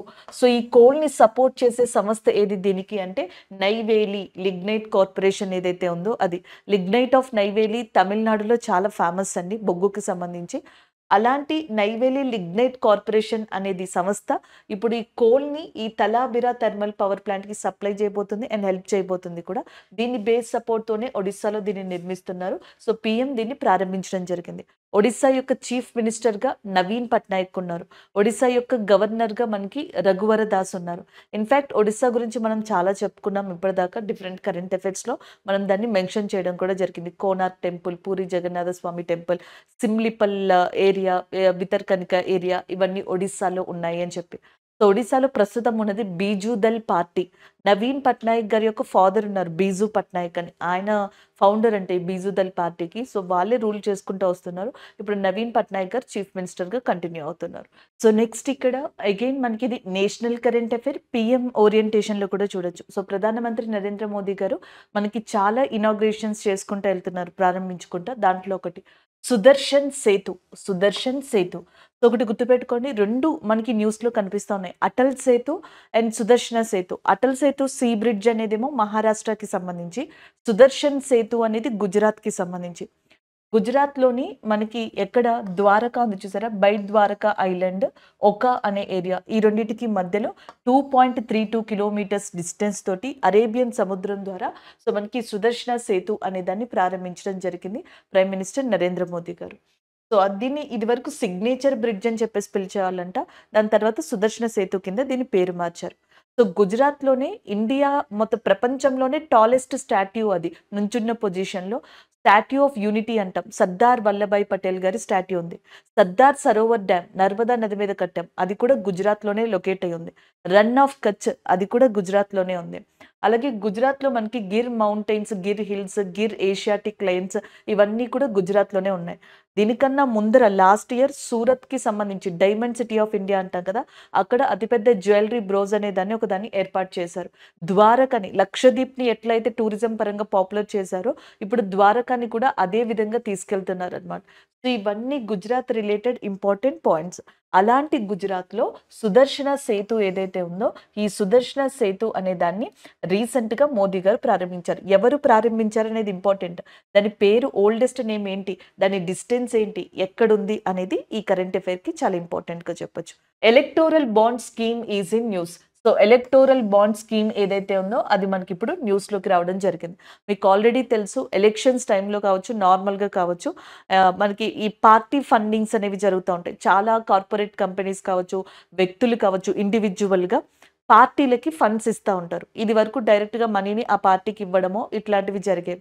అలా కాకుండా ఎలక్టోరల్ బాండ్ స్కీమ్ అని తీసుకొచ్చిచ్చి ఒక ప్రత్యేక పద్ధతి ద్వారా ఇండివిడ్యువల్స్ కానీ, కంపెనీస్ కానీ పార్టీలకి ఫండ్ సిస్టమ్‌ని ఇచ్చేలాగా తీసుకొచ్చారు. ఇదేంటి అంటే ఎవరైనా ఒక వ్యక్తి ఒక పార్టీకి గనక ఫండ్ ఇవ్వాలి అనుకుంటే సో, మనకి ఎస్‌బీఐని ఈ ఎలక్టోరల్ బాండ్ స్కీమ్‌లో ఎంచుకుందనమాట గవర్నమెంట్ ఆఫ్ ఇండియా. ఇక్కడ మనకి మనీని డిపాజిట్ చేస్తే వీళ్ళొక బాండ్ గాని, ఒక సిస్టమ్‌ని గాని ఇస్తారు. సో, దాన్ని ఆ పర్టిక్యులర్ పార్టీకి ఇస్తే, ఆ పార్టీ మళ్ళీ ఈ బ్యాంక్‌లో దాన్ని రెడీమ్ చేసుకోవాల్సి ఉంటది. సో, ఇలాంటి ప్రాసెస్ అనేదాన్ని ఒకదాన్ని తీసుకొచ్చారు. ఇక్కడ మనీని డిపాజిట్ చేసిన తర్వాత వీళ్ళొక బాండ్ అనేది ఇవ్వడం జరుగుతుంది. ఒక మనకి సిస్టమ్ అనేది ఇవ్వడం జరుగుతుంది. సో, దాన్ని ఆ పర్టిక్యులర్ పర్సన్ ఏ పార్టీకైతే ఇవ్వాలనుకుంటున్నారో దానికిస్తే, ఆ పొలిటికల్ పార్టీ ఎస్‌బీఐ తోటి మనకి రెడీమ్ చేసుకోవడం జరుగుతుంది. దీనివల్ల ఎవరు ఏ పార్టీకి ఎంత ఇస్తున్నారు అనేది జనరల్‌గా ఎస్‌బీఐకి కూడా ఇన్ఫర్మేషన్ అనేది తెలుస్తా ఉంటదనమాట. ఎలక్టోరల్ బాండ్ స్కీమ్‌లో జస్ట్ నేను కట్ షార్ట్‌లో చెప్పాను మీకు. ఆల్రెడీ తెలుసు కాబట్టి చాలా మందికి. అలాంటి ఎలక్టోరల్ బాండ్ స్కీమ్‌ని జాన్ 2 2008లో తీసుకొచ్చారు. అయితే ఇప్పుడు మనకి చీఫ్ జస్టిస్ ఆఫ్ ఇండియా ప్రధాన న్యాయమూర్తిగా చంద్రచూడ్ గారు ఉన్నారు కదా! ఆయన నేతృత్వంలో ఒక ధర్మాసనం, ఒక సుప్రీం కోర్ట్ బెంచ్ అనేది ఏర్పడి ఏమని చెప్పింది అంటే, ఇది అన్‌కాన్స్టిట్యూషనల్ కరెక్ట్‌గా ఉండట్లేదు. సో, ఈ ఎలక్టోరల్ బాండ్ స్కీమ్ ఫండమెంటల్ రైట్స్‌లో ప్రాథమిక హక్కుల్లో ఆర్టికల్ 19 క్లాజ్ 1 క్లాజ్ ఏ అనే దాన్ని వైలేట్ చేస్తుంది. సో, ఇది కరెక్ట్ కాదు అని చెప్పేసి మెన్షన్ చేయడం జరిగింది. అండ్ ఎలక్టోరల్ బాండ్ స్కీమ్‌కి సంబంధించి ఎస్‌బీఐ ఏదైతే ఇష్యూ చేస్తుందో సో, ఆ బాండ్స్‌ని ఆపమని కూడా చెప్పడం జరిగింది. So, this is all about this electoral bonds update అండి. యూనియన్ మినిస్ట్రీ, హోమ్ మినిస్ట్రీ ఏదైతే ఉందో ఒక డెసిషన్ తీసుకుంది. ఇండియా మయన్మార్ బోర్డర్ ఏదైతే ఉందో అక్కడ ఫెన్సింగ్ కంచెని ఏర్పాటు చేయాలనుకుంటుంది. ఇది వరకు ఫ్రీ మూవ్‌మెంట్ రెజిమ్ అనేది ఉండేది. ఎఫ్ఎంఆర్ ఉండేది. ఈ 2 దేశాల మధ్య స్నేహ సంబంధాలు, బైలేటరల్ రిలేషన్స్ ద్వైపాక్షిక కారణాల వల్ల ఎఫ్ఎంఆర్ అనేది ఉండడం వల్ల ఈ ఫెన్సింగ్ అనే ఒక థాట్ ప్రాసెస్ రాలేదు. సో, ఈ మధ్యన జరుగుతున్న కొన్ని ఘటనలు, కొన్ని ఇంబాలెన్సెస్ వల్ల అది ఇండియాలో కావచ్చు, లేదా మయన్మార్‌లో కావచ్చు. సో, వీటి వల్ల హోమ్ మినిస్ట్రీ ఆఫ్ ఇండియా దీనికి హెడ్‌గా అమిత్ షా గారు ఉన్నారు. వీళ్ళు ఏమని డెసిషన్ తీసుకున్నారంటే భారతదేశం, మయన్మార్ మధ్యలో మనకి ఒక ఫెన్సింగ్ ఏర్పాటు చేయాలి అని. ఇండియా, మయన్మార్ మధ్యలో ఏదైతే బోర్డర్ ఉందో దాని యొక్క లెంత్ 1643 కిలోమీటర్స్ ఉంది. 1643 కిలోమీటర్లు ఉంది ఈ బోర్డర్ లెంత్. అవి కూడా 4 north east Indian states share చేసుకుంటున్నాయి. అరుణాచల్ ప్రదేశ్, నాగాలాండ్, మణిపూర్, మిజోరం. అత్యధికంగా షేర్ చేసుకుంటుంది అరుణాచల్ ప్రదేశ్ ఎక్కువ బోర్డర్‌ని మయన్మార్‌తో. హైయెస్ట్ బోర్డర్ ఏరియా మయన్మార్‌తో ఉన్నది ఏ స్టేట్‌తో అంటే మనకి అరుణాచల్ ప్రదేశ్‌తో. లోయెస్ట్ ఏ స్టేట్‌తో ఉందంటే నాగాలాండ్. మిగిలినవి నార్మల్‌గా మనకి మణిపూర్ దాదాపుగా 398 కిలోమీటర్స్ దాకా ఉంది. మిజోరం 510 కిలోమీటర్స్ దాకా ఉండొచ్చు. సో, ఇట్లా ఉన్నాయన్నమాట జనరల్‌గా.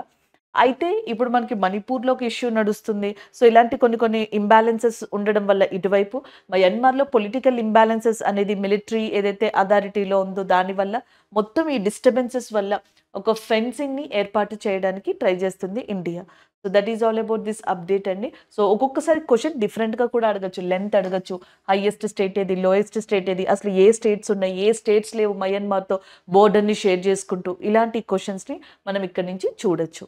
సో, ఇక్కడ మనకి కరెంట్ అఫైర్ చూసేటప్పటికి ఒక బయోడైవర్సిటీ హెరిటేజ్ సైట్‌కి సంబంధించిందనమాట. సో, బయోడైవర్సిటీ హెరిటేజ్ సైట్ అంటే మీకు ఆల్రెడీ తెలుసు. జీవ వైవిధ్యానికి సంబంధించిన ఒక ప్రాంతం అనమాట. ఎక్కడైతే మనకి number of vast species, wild animals, trees ఇవన్నీ లొకేట్ అయి ఉంటాయో, జీవ వైవిధ్యం వివిధ రకాల చెట్లు, జంతువులు చాలా మనకి వైడ్ రేంజ్‌లో దొరుకుతాయో, అవైలబుల్ ఉంటాయో ఆ ప్రదేశాన్ని బయోడైవర్సిటీగా జనరల్‌గా చెప్పొచ్చు. సో ఎప్పటినుంచో చాలా కాలం నుంచి with respect to that time period ఒక ప్రదేశం గనక ఇట్లాంటి కాన్సెప్ట్ తోటి మనకి మెయింటైన్ అవుతా వస్తా ఉంటే ఆ ఏరియాస్‌ని బయోడైవర్సిటీ హెరిటేజ్ సైట్స్ కింద రికగ్నైజేషన్ చేసి గవర్నమెంట్ ఆఫ్ ఇండియా కాపాడుతా వస్తుంది. అయితే రీసెంట్‌గా మనకి గుప్తేశ్వర్ అటవీ ప్రాంతం, గుప్తేశ్వర్ ఫారెస్ట్ ఏరియా ఏదైతే ఉందో, సో ఇది కోరాపుట్, ఒడిస్సాలోని కోరాపుట్ జిల్లాలో ఉంది. దానిని బయోడైవర్సిటీ హెరిటేజ్ సైట్‌గా రికగ్నైజ్ చేశారు. అయితే న్యూస్‌లో ఏమనొచ్చింది, fourth biodiversity heritage site. Fourth biodiversity heritage site ఎక్కడ? ఒడిస్సాలో. ఒడిస్సాలో 4వ బయోడైవర్సిటీ హెరిటేజ్ సైట్‌గా గుప్తేశ్వర్ ఫారెస్ట్ అనే దాన్ని, కోరాపుట్‌లో ఉన్నదాన్ని రికగ్నైజ్ చేశారు. కానీ ఇండియాలో దీని రికగ్నైజేషన్ వల్ల టోటల్‌గా బయోడైవర్సిటీ హెరిటేజ్ సైట్స్ ఇప్పుడు ఎన్నున్నాయంటే 45. 45 బయోడైవర్సిటీ హెరిటేజ్ సైట్స్ ఉన్నాయి. ఒడిస్సాలో 4 ఉన్నాయి ఇప్పుడు. నాలుగోది గుప్తేశ్వర్ ఫారెస్ట్ అన్నమాట. ఇండియాలో first biodiversity heritage site Nallur tamarind grove in Bengal. So మనకి ఏదైతే Nallur tamarind grove in Bengaluru అనుకుంటా. సో బెంగాల్ అని రాశాను. బెంగుళూరు కర్ణాటకలో ఏదైతే ఉందో అది మనకి మెయిన్‌గా 2007లో బయోడైవర్సిటీ హెరిటేజ్ సైట్‌గా రికగ్నైజేషన్ చేయబడింది. దీనికన్నా ముందర మూడోది ఒడిస్సాలో 2023లో రికగ్నైజ్ చేశారు. దాని పేరు గంధమారదాన్ హిల్. గంధమారదాన్ హిల్ ఇన్ ఒడిస్సా, అది కూడా రికగ్నైజేషన్ చేయబడిందన్నమాట. సో ఇలా బయోడైవర్సిటీ హాట్‌స్పాట్స్ వేరు, బయోడైవర్సిటీ హెరిటేజ్ సైట్స్ వేరు. బయోడైవర్సిటీ యాక్ట్ 2002 ఇవన్నీ గుర్తుపెట్టుకోవాలండి. బయోడైవర్సిటీ చట్టం 2002. బయోడైవర్సిటీ హాట్‌స్పాట్స్ వేరు. అవి 4 ఉన్నాయి ఇండియాలో. ఒకటి వెస్టర్న్ ఘాట్స్, పశ్చిమ కనుమల దగ్గర ఉంది. ఇంకొకటి మనకి సుండా ల్యాండ్ అని చెప్పేసి అంటారు. Indo Burma region and Himalayan region, ఇలాంటివి 4 ఉన్నాయి. బయోడైవర్సిటీ హెరిటేజ్ సైట్స్ 45 ఉన్నాయి. 45గా లేదా ఒడిస్సాలో 4వదిగా గుప్తేశ్వర్ ఫారెస్ట్ అనేది రికగ్నైజేషన్ చేయబడింది. ఇక్కడి కరెంట్ అఫైర్ మనం నేషనల్‌గా ఎన్వైర్న్మెంట్ పరంగా కూడా చూడొచ్చు. Total Ramsar sites in India right now. So మనకి ప్రస్తుతం ఇప్పటి వరకు రామ్సర్ సైట్స్ ఇండియాలో ఎన్ని ఉన్నాయంటే 80. గతంలో 75 ఉండేవి. రీసెంట్‌గా 5 రామ్సర్ సైట్స్‌ని యాడ్ చేశారు. So previously we have a 75 Ramsar sites, but right now 5 more Ramsar sites are added and టోటల్‌గా 80 Ramsar sites అయినాయి. ఆ 5 రామ్సర్ సైట్స్‌లో 2 తమిళనాడు నుంచి మనకి యాడ్ చేయడం జరిగింది. 2 వచ్చేటప్పటికి ఏ స్టేట్ నుంచి తీసుకున్నారంటే తమిళనాడు నుంచి తీసుకున్నారనమాట. ఒకటి కరైవటి అనేది, ఇది తమిళనాడులోని బర్డ్ సెంచరీ. దీన్ని తీసుకున్నారు రామ్సర్ సైట్‌గా. లాంగ్‌వుడ్ షోలా ఫారెస్ట్, లాంగ్‌వుడ్ షోలా ఫారెస్ట్ ఇది తమిళనాడులోనే ఉంది. దీన్ని కూడా తీసుకున్నారు. నెక్స్ట్ ఇంకొక 3 వచ్చేటప్పటికి కర్ణాటకకి సంబంధించి తీసుకోవడం జరిగింది రామ్సర్ సైట్స్ కింద. ఒకటి వచ్చేటప్పటికి మగధి కేరి అనేది ఒకటి, అంకసముద్ర ఒకటి, అగనాశిని, అంకసముద్ర, మగధి-కేరి ఇవి కర్ణాటక నుంచి. లాంగ్‌వుడ్ షోలా, కరైవెటి అనేది తమిళనాడు నుంచి. సో టోటల్‌గా 5 మనకి ఇప్పుడు రామ్సర్ సైట్స్ కింద తీసుకోవడం జరిగిందనమాట. సో ఇది మనం ఇంపార్టెంట్‌గా చెప్పుకోవాల్సిన రామ్సర్ సైట్స్‌కి సంబంధించి. Shortest Ramsar sites, smallest Ramsar sites ఇండియాలో రేణుకా వెట్లాండ్‌గా చెప్పడం జరుగుతుంది. ఇది హిమాచల్ ప్రదేశ్‌లో లొకేట్ అయి ఉంది. లార్జెస్ట్ లేదా బిగ్గెస్ట్ రామ్సర్ సైట్ కింద సుందర్బన్స్‌ని చెప్పొచ్చు. అది వెస్ట్ బెంగాల్‌లో ఉంది. సో రామ్సర్ సైట్స్ అనేది ఏ కాన్సెప్ట్‌కి సంబంధించింది అంటే వెట్లాండ్స్‌కి సంబంధించింది. వెట్లాండ్స్ డే అనేది ఎప్పుడు అంటే ఫిబ్రవరి 2 ప్రపంచ చిత్తడి నేలల దినోత్సవం ఫిబ్రవరి 2న మనం సెలబ్రేట్ చేసుకోవడం జరుగుతుంది. ఇక్కడి కరెంట్ అఫైర్ వచ్చేటప్పటికి ఒక ఎన్వైర్న్మెంట్ లేకపోతే ఒక శాంక్చురీ, ఒక ప్లేస్‌కి సంబంధించింది. కొంచెం ఈ కరెంట్ అఫైర్‌ని ప్లేస్ బట్టి చూడొచ్చు, ఇష్యూని బట్టి చూడొచ్చు. Place related current affair, issue related current affair. Place related అంటే థాన్థాయ్ పెరియార్ సంరక్షణ కేంద్రం, థాన్థాయ్ పెరియార్ సంరక్షణ కేంద్రం, Periyar sanctuary located in which state అని పడుతుంది ఒక క్వశ్చన్, మేబీ మనం ఎక్స్పెక్టెడ్. దాన్ని తమిళనాడు, ఎరోడ్ జిల్లా తమిళనాడు ఏదైతే ఉందో, సో తమిళనాడులో ఇది లొకేట్ అయి ఉందన్నమాట. ఇప్పుడు ఇది ఎందుకు న్యూస్లోకి వచ్చింది అనేది చూద్దాం. సో మనకి వెస్టర్న్ ఘాట్స్, ఈస్టర్న్ ఘాట్స్, పశ్చిమ కనుమలు, తూర్పు కనుమలకి మధ్యలో ఎలిఫెంట్స్, టైగర్స్, పులులు మరియు ఏనుగులు వెస్టర్న్ ఘాట్స్ నుంచి ఈస్టర్న్ ఘాట్స్కి, ఈస్టర్న్ ఘాట్స్ నుంచి వెస్టర్న్ ఘాట్స్కి రావడానికి ఒక కారిడార్ లాగా, బేసికల్లీ కేరళ తమిళనాడు మధ్యలో ఒక కారిడార్ లాగా ఏం మనకి యాక్ట్ చేస్తుందంటే తాంతాయ్ పెరియార్ సెంచరీ అనేది ఉందన్నమాట. తమిళనాడు దగ్గర లొకేట్ అయి ఉంది. అయితే ఈ శాంక్చురీ దగ్గరలో చుట్టుపక్కల కొన్ని ట్రైబల్ విలేజెస్ ఉన్నాయి. ముఖ్యంగా దీనికి దగ్గరలో ఒక 6 ట్రైబల్ విలేజెస్ ఉన్నాయన్నమాట. సో అక్కడ తమిళనాడు గవర్నమెంట్ ఒక నోటిఫికేషన్ రిలీజ్ చేసింది. ఆ నోటిఫికేషన్‌లో ఏమని మెన్షన్ చేసింది అంటే సో జనరల్‌గా ఈ ఏవైతే ఈ ప్రాంతాన్ని ఆనుకుని ఉన్నాయో, తాంతాయి ఏరియాని ఆనుకుని ఏవైతే మనకి విలేజెస్ అంటాం చూసారా? సో ఈ విలేజెస్ ఉన్నాయో వాటికి కొన్ని రిస్ట్రిక్షన్స్ పెట్టింది. ఆ రిస్ట్రిక్షన్స్ ఏంటి అంటే పశువుల మేత అనేది, యానిమల్స్ గ్రేజింగ్, క్యాటిల్స్ గ్రేజింగ్ అనేది ఉండకూడదు. ఫారెస్ట్‌ని మనం డిస్టర్బ్ చేయకూడదు. ఇలాంటివి చాలా ఉన్నాయి. అయితే జనరల్‌గానే అలాంటి చట్టాల్ని మనం పాటిస్తాం. కానీ వీళ్ళెందుకు అబ్జెక్ట్ చేశారు? ఎవరు ఇక్కడున్న ట్రైబల్ పీపుల్ ఎందుకు అబ్జెక్ట్ చేశారంటే, scheduled tribe, other tribal forest dwellers అని చెప్పేసి ఉంటది. Scheduled tribe, other tribal forest dwellers ఎవరైతే ఉంటారో వాళ్ళు. వాళ్ళకి సంబంధించి 2006 చట్టం ఒకటుందనమాట. సో, ఆ చట్టం ప్రకారం ఫారెస్ట్‌లో కొంతవరకు హక్కులు వాళ్ళకుంటాయి. వాళ్ళు పశువుల్ని మేపించొచ్చు. అంటే క్యాటిల్ గ్రేజింగ్ అనేది చెయ్యొచ్చు జనరల్‌గా. ఫారెస్ట్‌లో కొంతవరకు ఆ ప్రొడక్ట్స్‌ని యూజ్ చేసుకోవచ్చు. ఈ చట్టం ప్రకారం.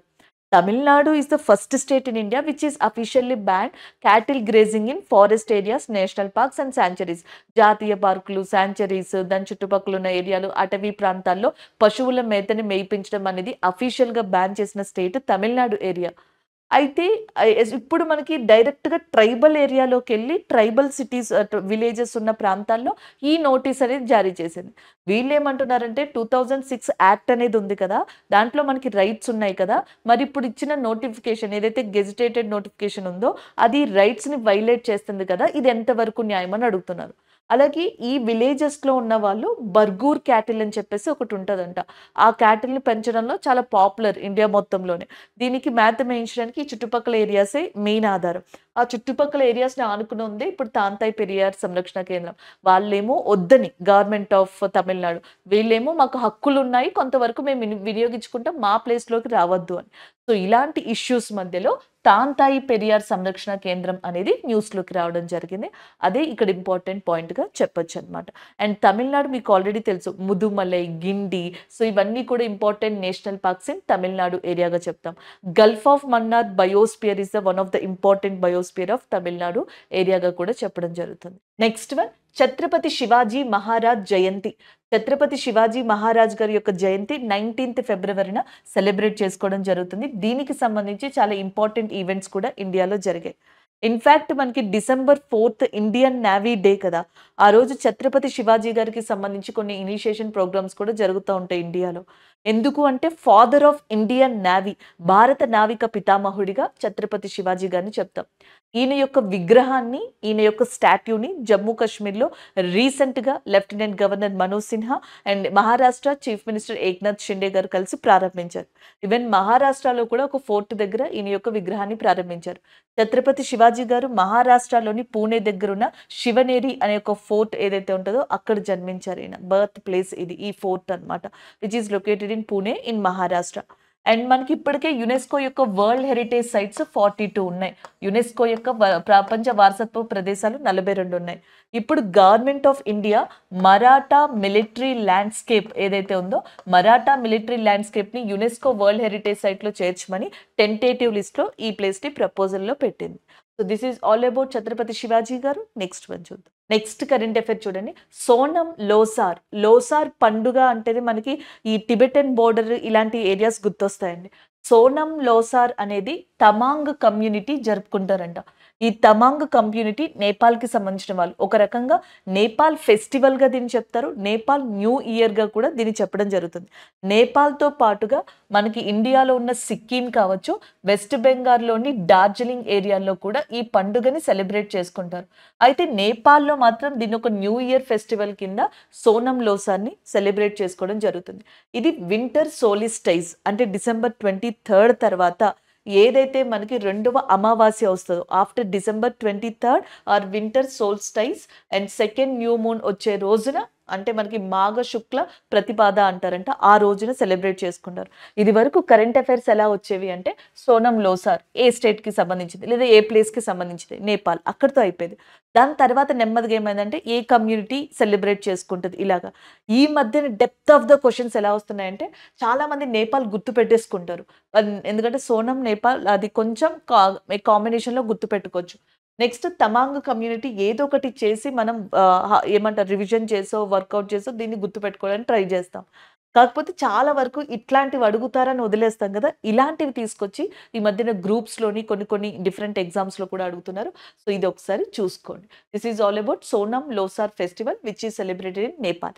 నేపాల్‌కి, ఇండియాకి సంబంధించి ఒకే ఒక్క యుద్ధ విన్యాసం ఉంది. We have only one exercise between India and Nepal. That is nothing but Surya Kiran exercise. Indian ఆర్మీకి, నేపాల్ ఆర్మీకి సంబంధించిన యుద్ధ విన్యాసంగా దీన్ని చెప్పొచ్చు. సో, పుష్ప కమల్ దాహల్ నేపాల్ యొక్క ప్రైమ్ మినిస్టర్‌గా ఉన్నారు. అండ్ నేపాల్ యొక్క క్యాపిటల్ వచ్చేటప్పటికి కాఠ్మాండు. హిమాలయాల్లోని హైయెస్ట్ పీక్ ఎవరెస్ట్ అనేది కూడా నేపాల్‌లోనే లొకేట్ అయ్యి ఉంది. సో, నెక్స్ట్ వన్ మనకి స్టేట్ రిలేటెడ్. ఒడిస్సా గవర్నమెంట్ ఉంది కదా! అది మనకి స్వయం అనే ఒక పథకాన్ని లాంచ్ చేసింది. స్వతంత్ర యువ ఉద్యమి విచ్ ఈస్ నోన్ యాస్ స్వయం అనే ఒక ప్రోగ్రామ్. ఈ ప్రోగ్రామ్ ద్వారా 18-35 ఇయర్స్ లోపున్న ఒడిస్సా యూత్ ఎవరైతే ఉంటారో సో వాళ్ళకి 1,00,000 వరకు కూడా ఫ్రీ లోన్ అంటే ఇంట్రెస్ట్ ఫ్రీ లోన్స్‌ని ఇస్తారు. ఇంట్రెస్ట్ లేకుండా లోన్స్‌ని ప్రొవైడ్ చేస్తారు. సో ఈ ఫెసిలిటీ 2 ఇయర్స్ వరకు ఉండేలా చూస్తున్నాను. దీనివల్ల అండ్ ఒడిస్సాలోని యువతే సెల్ఫ్ ఎంప్లాయ్‌మెంట్ క్రియేట్ చేసుకోవడానికి ఒక సిస్టమ్, ఒక పాత్ ఇచ్చినట్టుగా ఉంటది అని చెప్పేసి ఒడిస్సా గవర్నమెంట్ ఈ డెసిషన్ తీసుకుంది. స్వతంత్ర యువ ఉద్యమి అన్నట్టుగా మనకిప్పుడు ఒడిస్సా గవర్నమెంట్ ఆ స్టేట్‌లోని యూత్‌కి 2 ఇయర్స్ వరకు కూడా ఇంట్రెస్ట్ ఫ్రీ లోన్స్‌ని 18-35 ఇయర్స్ మధ్యలో ఉన్న వాళ్ళకి కల్పిస్తుంది.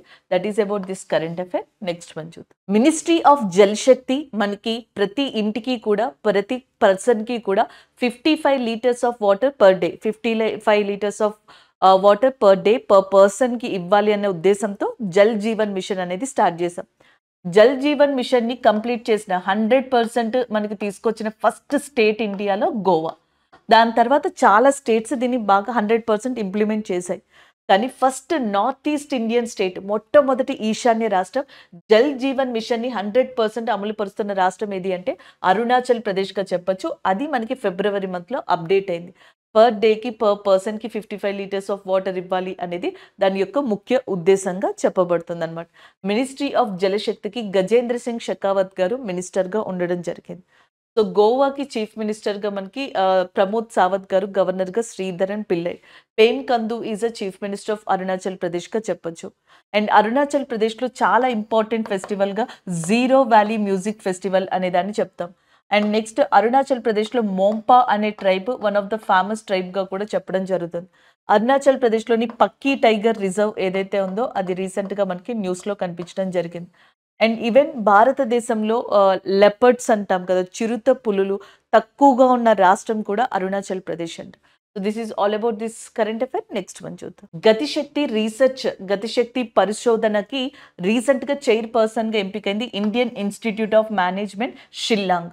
సో, గతిశక్తి అనే దాన్ని ఎందుకు తీసుకొచ్చారు ఇండియాలో? ఇన్‌ఫ్రాస్ట్రక్చర్, సో లాజిస్టిక్స్ దాంట్లో మల్టీ మోడల్ కింద డెవలప్ చేసేందుకు ప్రతి ప్రాజెక్ట్‌ని ఇండియాలో ఈ గతిశక్తి అనే దాన్ని తీసుకొచ్చారు. ఆ గతిశక్తి రీసెర్చ్ దానికి వింగ్‌కి హెడ్‌గా ఇప్పుడు ఐఐఎం షిల్లాంగ్‌ని ఏర్పాటు చేయడం జరిగింది. ఇది ఒక అప్డేట్. డైరెక్ట్ క్వెషన్ అడుగుతారండి. గతిశక్తి రీసెర్చ్ వింగ్‌కి ప్రెజెంట్ చైర్‌పర్సన్‌గా ఎవరున్నారు? సో, ఎవరు దాన్ని రిసీవ్ చేసుకున్నారు ఈ సంవత్సరం అని అడిగితే Indian institute of management Shillong which is located in మేఘాలయగా చెప్పొచ్చు. సో, మనకి బ్రిటిష్ టైం నుంచి వస్తున్న ఏవైతే క్రిమినల్ లాస్ అంటే బ్రిటిష్ టైంలోనే ఈ ఇండియన్ పీనల్ కోడ్, క్రిమినల్ లాస్‌ని తీసుకురావడం జరిగింది. అవే ఇండిపెండెన్స్ వచ్చిన తర్వాత అవే నేమ్స్ తోటి అండ్ అదే ప్రొసీజర్‌లో మనం ఫాలో అవుతా ఉన్నాం. అయితే ఇండియాలో రీసెంట్‌గా 3 క్రిమినల్ లాస్ ఏవైతే ఉంటాయో సో, అవి కొంచెం చేంజ్ చేయడం జరిగింది. ఆ చేంజ్ చేసినవి జూలై 1 నుంచి మనకి ఎఫెక్టివ్‌లోకి రానున్నాయి, ఫోర్స్‌లోకి రానున్నాయి. అందులో ఒకటి ఐపీసీ సెక్షన్ 1860. సో, దీన్ని భారతీయ న్యాయ సంహిత బిల్ కింద తీసుకురావడం జరుగుతుంది. యాక్ట్ కింద. సిఆర్‌పిఎస్‌సి ఆఫ్ 1973 భారతీయ నాగరిక సురక్ష సంహిత కింద తీసుకొస్తున్నారు. అలాగే Indian evidence act 1872, Indian evidence act 1972ని భారతీయ సాక్ష్య బిల్ కింద తీసుకురావడం జరుగుతుంది. సో, ఈ 3 కూడా చేంజెస్‌గా జస్ట్ ఇవి గుర్తుపెట్టుకోండి. ఎందుకంటే ఈ చేంజెస్‌ని అడుగుతారు. ఇన్ డెప్త్ కూడా అడిగే ఛాన్సెస్ ఉన్నాయి. ఫస్ట్ మనం ఇది గుర్తుపెట్టుకుంటే స్కోప్ దీనికి ఉంది కాబట్టి ఇవి మంత్లీ కరెంట్ అఫైర్స్ కాబట్టి మీకు అప్డేట్స్ లాంటివి ఇస్తా ఉన్నాం. అందుకని జస్ట్ నేను ఈ ఏ బిల్స్ దేనికి సంబంధించినవి అని మాత్రమే ఇక్కడ మెన్షన్ చేశాను. సో, ఒక్కసారి అవి చూసుకోండి. న్యాయ సంహిత ఒకటి, నెక్స్ట్ నాగరిక సురక్ష, భారతీయ సాక్ష్య బిల్ అనేవి ఏ ఇయర్‌కి సంబంధించినవి అనేవి కూడా చాలా ఇంపార్టెంట్. ఎడ్యుకేషన్‌కి సంబంధించి న్యూ ఎడ్యుకేషన్ పాలిసీ వచ్చిన తర్వాత మనకి డిఫరెంట్ ఏమంటారు యాక్ట్స్ కావచ్చు, డిఫరెంట్ కైండ్ ఆఫ్ రూల్స్‌ని తీసుకురావడం జరుగుతుంది. అండ్ ఇంప్లిమెంటేషన్స్‌ని కూడా. దాంట్లో భాగంగానే రీసెంట్‌గా ప్రైమ్ మినిస్టర్ నరేంద్ర మోదీ గారు one nation and one student అనే ఒక ఏమంటారు ప్లాట్‌ఫార్మ్‌ని తీసుకొస్తున్నారు. దాన్ని అనౌన్స్ చేశారు.